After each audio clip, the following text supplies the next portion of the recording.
have unplugged from the Matrix are now more aware of the true nature of women here in 2020. We're aware of their promiscuous behavior, how they cover it up, their nefariousness, and their outright disgusting licentiousness when it comes to dealing with men. Men like myself know that the vast majority of women in this part of the world aren't good for much outside of bedroom action, and we damn sure that most women aren't worth committing to outside of a one-night stand, the occasional booty call, or a friends with benefits arrangement. Now, we complain about how women can't cook, are never loyal or faithful, and that it's a fool's errand trying to wife up or even date this chick.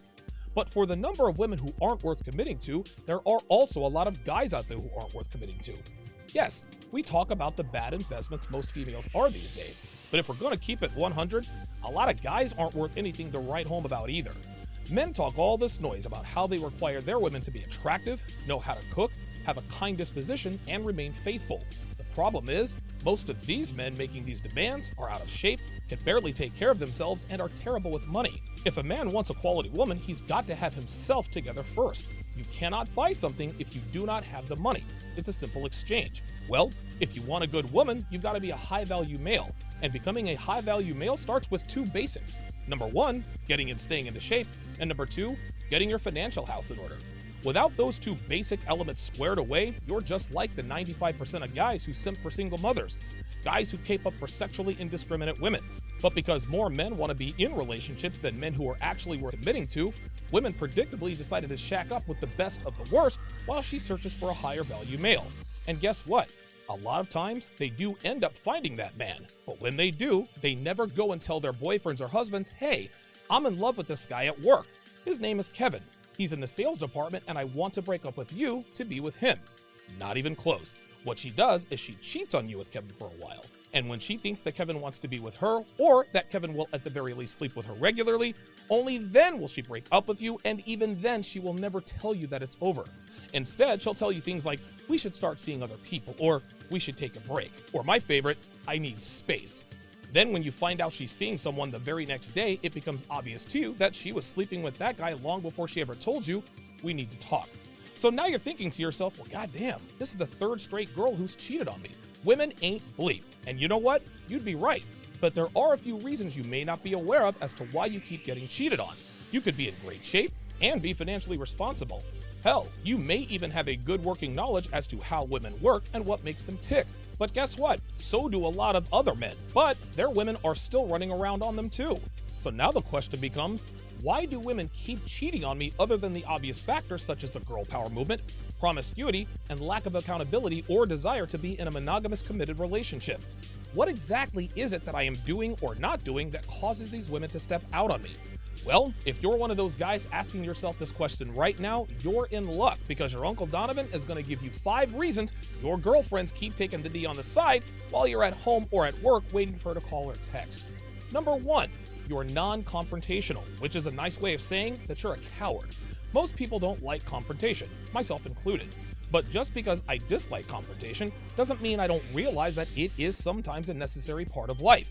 If I need to address a situation with a friend, a colleague, a woman, or whoever, I never hesitate to do what needs to be done or say what needs to be said. Now, over the years, I've had plenty of difficult conversations with people I dislike and with people I care about. No, I'm not the guy who goes looking for confrontation or looks for a fight. Well, not anymore anyway. But I don't shy away from it either. And if your woman figures out that you're non-confrontational, if she thinks that you're not going to call her out on her BS right then and there, if she thinks you're afraid to look her in the eye and say knock it off, she will lose respect for you and start to exhibit disrespectful behavior. Why? Because she knows you won't check her. She knows you will not confront her. Now, to be fair, the root of our non-confrontational culture stems from our comfortable lives. That is, nobody really fights anymore. A man who's never been in a fight with another man, a man who's never been in a physical confrontation with another man who's trying to rip your head off, is naturally going to be non-confrontational because he's afraid of the unknown. A man who's never verbally checked a female and put her in her place is going to be non-confrontational with her because he's not sure what her response will be. Understand this, gentlemen. A woman has to know that you are a man who will confront uncomfortable situations. If you're out at a restaurant and she tells you that her steak is undercooked and you tell her to eat around it rather than calling a waiter over and demanding another steak, she knows you're a coward. If your woman exhibits bad behavior in public and you don't pull her aside and tell her to cut the crap, she loses more respect for you. Your woman has to know that in any and all situations that you are going to grab your Y chromosome and say what needs to be said and do what needs to be done to rectify any and all situations. Now keep in mind, she doesn't want you to be the hothead who goes looking for trouble. She doesn't want you asking her, did that guy bother you? Or your steak looks overcooked, what the hell? They want and need you to be able to discern the difference between a situation that needs to be addressed and a situation that should be ignored. But if it's obvious to the both of you that a particular situation needs to be addressed and you make an excuse not to address it directly, her attraction to you will be gravely compromised. And more often than not, they end up having to take care of the situation themselves, which can cause even bigger problems down the road. Women do not want to have to address these things, but if they're with a coward of a man, she'll end up doing the dirty work, and eventually she will leave him. And if you're dating a woman and she figures out that you're a non-confrontational coward, she'll end things before they even get serious. Women respect men who are unafraid to be direct with both them and others. If you are unable to be confrontational when and if a situation presents itself, she will cheat on you with a man who does. Number 2, you put too much responsibility on her. Now, before I tell you why her being in charge will inevitably lead to her cheating on you, don't forget to like, subscribe, and share this video with anyone who needs to see it. Okay, let's get back to why putting too much responsibility on your woman will cause her to step out on you. And I'll tell you a personal story. About a year or so after I moved to Vegas, I was dating a single mom who had an 8-year-old daughter. I know, single mom, right? I get it, guys, but cut me some slack. I was new to the game. Anyway, I met her kid a few times and she seemed to be well-mannered and obedient. I didn't really spend much time with her, but from what I can tell, she was actually a pretty good kid. Well, one afternoon, the single mom calls me and starts bellyaching about how she gave her daughter $10 for lunch at summer camp. And rather than buying a sandwich, an apple, and a drink like her mother instructed her to, the kid bought Sour Patch Kids, French fries, and a soda, which was the reason why the single mother was so upset. She said to me, I've had conversations with her about making good food choices in the past. I'm so disappointed at her. Now, I don't usually listen to women drone on about their problems, much less give them advice on raising kids, given the fact that I don't have any that I know of. But I had to explain to her that her daughter is an 8-year-old kid and shouldn't be given that kind of responsibility. I said, your daughter is 8. What did you think she was gonna buy? An organic kale salad and fat-free cucumber water? She's a kid. Kids like candy, ice cream, and pizza. They're never thinking to themselves, I wonder how many carbs are in this soda I'm drinking. She laughed and said, you're right, I never thought of it that way. The point is, she was putting way too much responsibility on her kid to make the right choice, which was a mistake. Kids want to be kids. They shouldn't be required to make decisions about their health or anything else important. Well, the same goes with your woman. You are supposed to be the leader. Your woman got with you because she wants to follow you. And because of this, she wants you to lead. She needs you to make the plans. She wants you to make the decision. As the man, you are the leader of the relationship. And as the leader, you must take responsibility for everything that goes on, which means making any and all decisions as it applies to you as a couple. There are so many women out here who are the leaders of their relationship and they're stressed out. Why? Because that is not the natural state of a woman. I've been on plenty of vacations or weekend getaways and seen a lot of couples where the woman looks like she's having the worst time of her life. Well, the reason why is because she probably made all the plans. She set up the vacation, she booked the hotel, she made the reservations at the restaurants, which means she had to choose those, which takes yet more time and brain power. She booked the flights, set up the car rental, and on and on and on. She's miserable because she was indirectly given all of the responsibility. Women do not like responsibility. They want the accolades that come with it, but they are ill-equipped to accept and execute it. Be the captain of your ship and lead the relationship. Do not put any responsibility on her. Simply allow her to be a woman who is relaxed and along for the ride on your train. Women who find themselves having to lead a relationship will almost involuntarily look for a man who will lead them. They don't want to be the captain. They want to be your chambermaid. They don't want to be the pilot. They want to be your flight attendant. If your woman has to be the captain or the pilot, she is going to cheat on you with a man who doesn't make her fly the plane or steer the boat. They're going to cheat on you with a man who doesn't put all the responsibility on her. Number 3, you do not protect her from herself.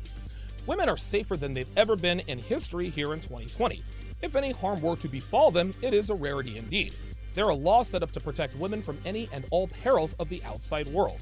The only physical protection she needs from you as a man is if she is in imminent physical danger, and even then, you will rarely be required to actually step in and defend her person. Now, all of that said, the thing that women need to be protected from more than anything else is themselves. females are self-destructive by nature and pose a greater to themselves than anything out there. If you're a man who doesn't know how to protect a woman from herself, she will self-destruct and take you with her. I speak from personal experience. Protecting a woman from herself means one thing and one thing only, and listen closely: eliminating any and all activities or habits that put her physical or mental health at risk, or that are conducive to or could lead to promiscuous behavior and or infidelity. Now, it's not that simple. You cannot protect a woman from herself if you're not committed to her, nor should you want to. You don't need to protect your friends with benefits from herself. There's no need to, because you're not invested in her and she's not invested in you. Only when a woman starts investing more in you and then makes a play to be exclusive with you, can you then take the measures necessary to protect her from herself.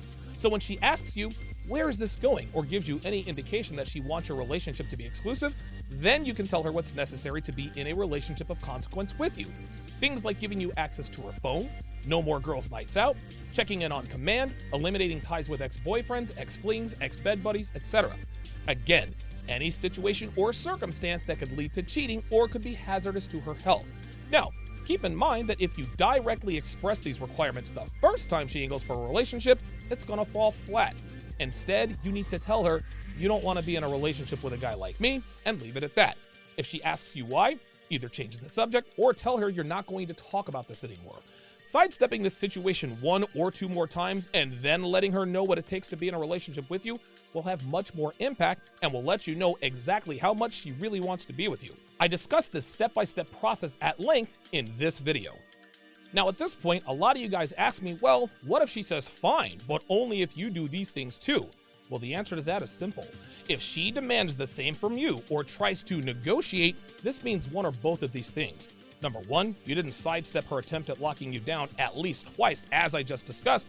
And number two, your value isn't high enough. If you were worth 10 figures, had a 9-inch sausage, an 8-car garage, and 7 sports cars, a woman isn't going to come with a counteroffer when you tell her what your requirements are. She's going to thank her lucky stars you're even considering taking her off the market. So now some of you guys ask, but Donovan, of course she's not going to require anything of him. He is super high value.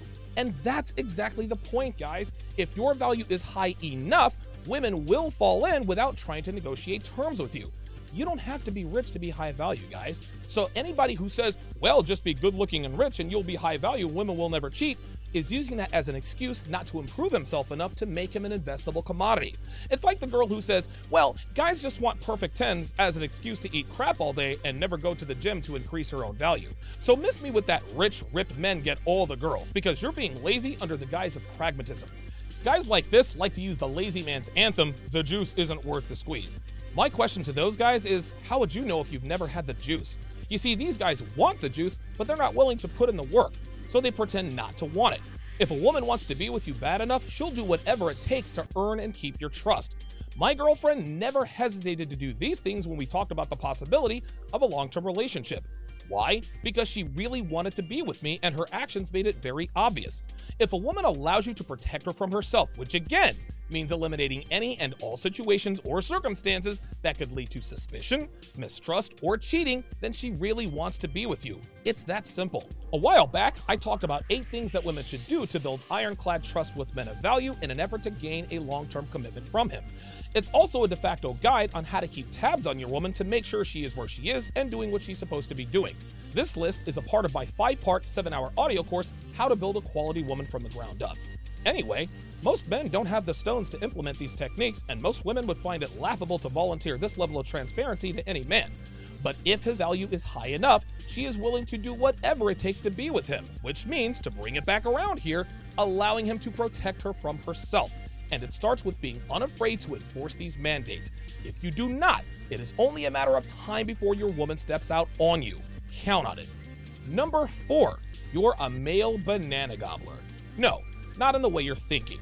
You see, a male version of a banana gobbler is a man who freely gives his commitment to any and all women for little to no reason at all. This is exactly the same thing as females who sleep with hordes of men indiscriminately. Let me give you a few examples. A female banana gobbler, been out with a guy for 2 hours and sleeps with him the same night. A male banana gobbler, been out on 2 dates and asks her to be his girlfriend. A female cucumber connoisseur, slept with 8 guys in the last 8 days. A male cucumber connoisseur has had 8 girlfriends in 8 months. A female eggplant enthusiast cheats on her boyfriend 6 times in 6 weeks. A male eggplant enthusiast proposes to a woman he's been dating for only 6 months. See a pattern here? Men are the gatekeepers to commitment, women are the gatekeepers to sex. It is very easy for them to give away what they are the gatekeepers to. Females who give up the booty too soon loses the respect of a man. We think, damn, she was almost too easy to smash. I met this chick, 2 hours ago? All I did was buy her a couple of drinks, make conversation, and she was on her knees quicker than I could ask her if she preferred latex or lambskin. She's obviously a sausage collector. There's no way I'm committing to her, so I'll just use her for biblical relations until I decide to replace her. Now, on the other side of that coin, a man who commits to a woman too soon loses the respect of a woman. A woman thinks, all I did was have dinner with him a couple of times already and he already wants to be exclusive? No way I'm sleeping with this guy. I'll just use him for free food and sex-free companionship until a man who makes me work for his time and attention comes along. Men who give up commitment too easily are just as unattractive as promiscuous females who sleep with every dude they meet.